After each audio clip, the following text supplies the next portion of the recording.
And I say to you now, again, hear me, it's our turn. Let's do this.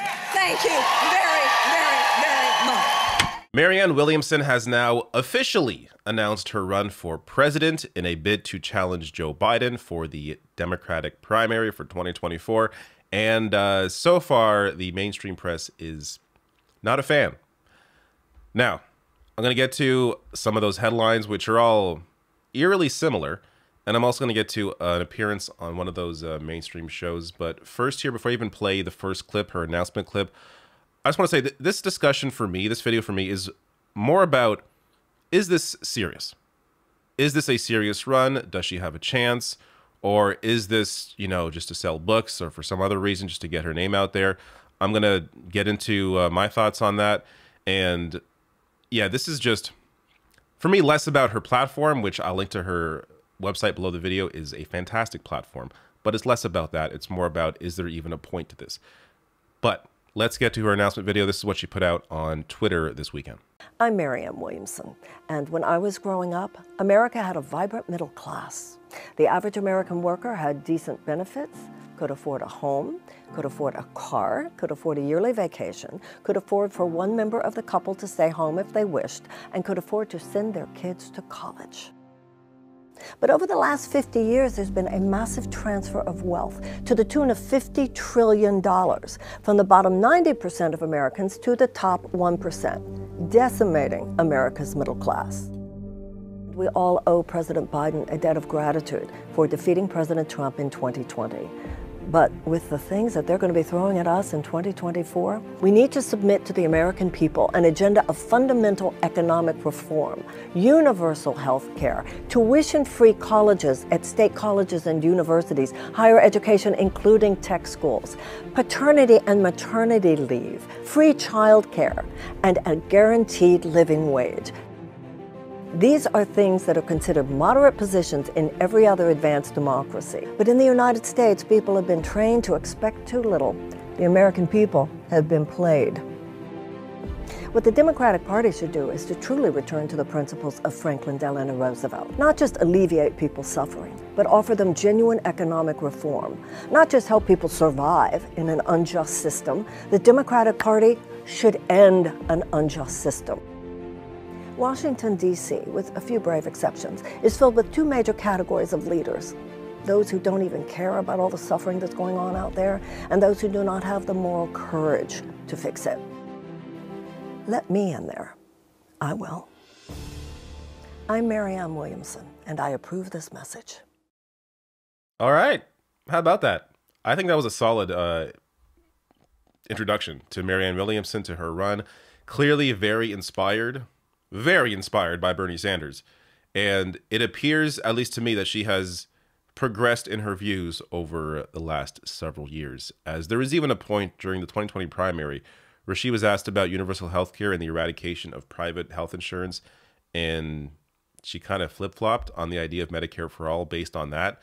So hopefully now she's a little more clear in her positions. And as I said, her platform's on the website.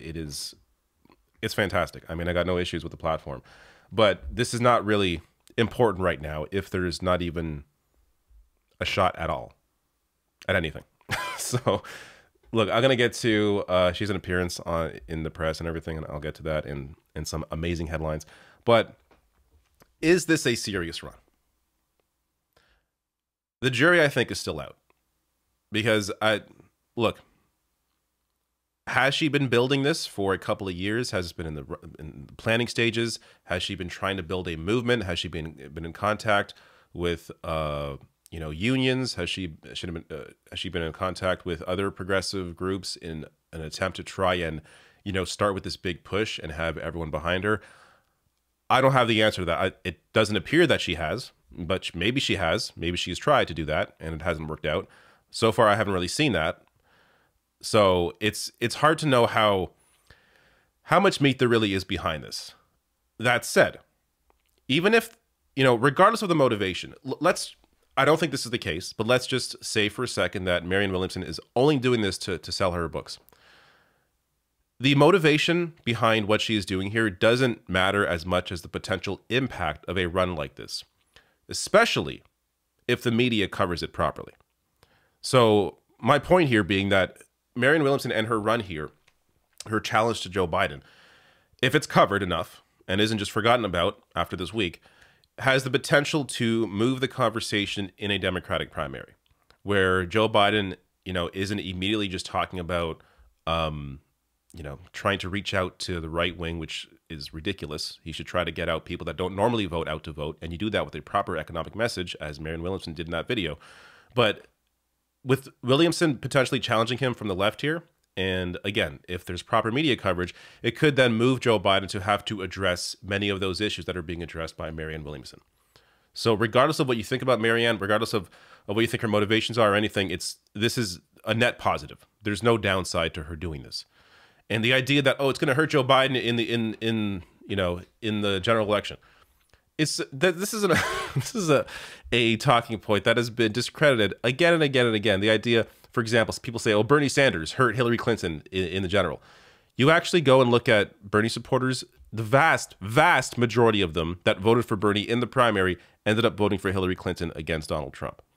So those voters understand that even if they don't get the person they want, they have to vote as a defensive mechanism against the creeping authoritarianism of the right wing. So I have no worries about this hurting Joe Biden in a general election. To me, that's all just a ridiculous talking point. But the most likely scenario here, I think, is that this could change the conversation. Again, if the media actually covers her, which is going to be, I think, the biggest issue. So they're covering her right now. At least there's headlines about it right now. But I don't know if that's going to continue. The other barrier to Marianne really making any traction here is the fact that she is not in government. So you could say, Marianne Williamson running just like, Bernie Sanders was a long shot candidate in 2016. Yeah, but Bernie was a senator. Bernie had been in Congress since the early 90s. So I don't think that's a proper comparison. And then you may say, but Donald Trump wasn't a politician at all, and he became president. Yeah, but we're talking about the right wing. So I think, their motivations for voting are a little different generally than Democratic voters, especially primary voters. So you're talking about people in primary voters who generally want somebody who they are being told is electable. So I think the Democratic voter base, especially when it comes to the primary, is a lot more susceptible to mainstream media narratives. And that's going to hurt Marianne Williamson, as I'm going to show you here with some of these headlines, which are all, again, very eerily similar. But let me get to quickly. This is just a quick clip from her appearance on ABC this week about why she wants to run for president. I think I'll just sit here as I play it. Why do you want to be president?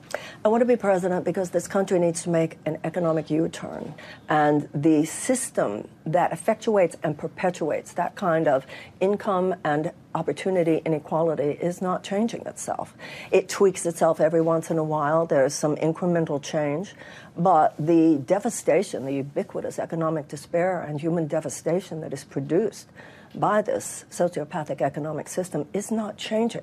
And it's not going to change if we continue to elect the same old, same old. Why do you want? I think she is a fantastic orator. She delivers her point there perfectly.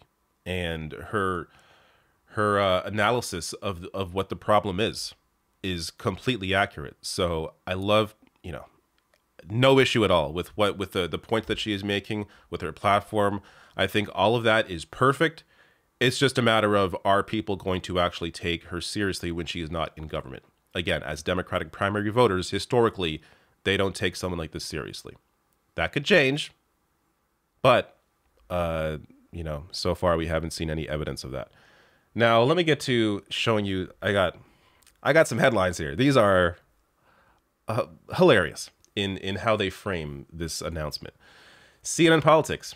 Marianne Williamson formally launches likely long-shot Democratic primary challenge to Biden. Now you could say, "Well, David, this is accurate." Even you're saying she has a very low chance at beating Biden here. But when you are announcing news, you don't insert your own ideas about what that means. This is just Marianne Williamson is launching her run as a Democratic primary challenge against Joe Biden. That's the news. But you're going to see a theme here, a pattern here. NBC News. Marianne Williamson announces another long-shot presidential bid. The Guardian. Marianne Williamson officially launches long shot 2024 presidential campaign. The Hill, Marianne Williamson officially launches long shot bid for 2024. Again, this is supposed to be news, not, an op-ed, not opinions, but they're all inserting their opinion here. And the AP, which is really supposed to be, they're really supposed to be about just the facts, just the news. Marianne Williamson begins long shot 2024 challenge to Biden. Now, I got to give a credit here to Axios and the New York Times. Axios here with the headline, Marianne Williamson announces 2024 presidential bid. This is how you do actual reporting, actual journalism. And the New York Times here, Marianne Williamson wants a debate. Kicking off her second presidential campaign, the self-help author called President Biden a weak choice and said Democrats shouldn't fear a primary. Good stuff. So if you want a little more, she has about a 30-minute speech here. It's a good speech, but largely what she said was summarized in her announcement video that I just showed you. So there's no point showing you the speech in my opinion, but it's a good speech. Again, reiterates a lot of the same points. I don't know. So look, in terms of a primary, look, if I had the option, if she's actually going to be on the ballot in the primary in every state, and you have the option, Biden or Marianne Williamson, and there may be more that jump in the race, but so far Marianne or Joe, it's clear that at least I would vote for Marianne Williamson. Not even close in a primary. There's no, why wouldn't you? So I hope there's enough people like me out there. I tend to think not. And then look, we can have a larger discussion about how she would do it in a general election, but I don't think those conversations are really even worth having until we get closer to seeing how Marianne is actually performing against Joe Biden in polling and if there is an actual shot here. We'll see. But I don't know. I hope more people jump in. It's worth having that conversation, worth having that challenge, and it's worth attempting here to push Joe Biden in a more, economically conscious, more progressive direction that actually speaks to the needs of working class individuals.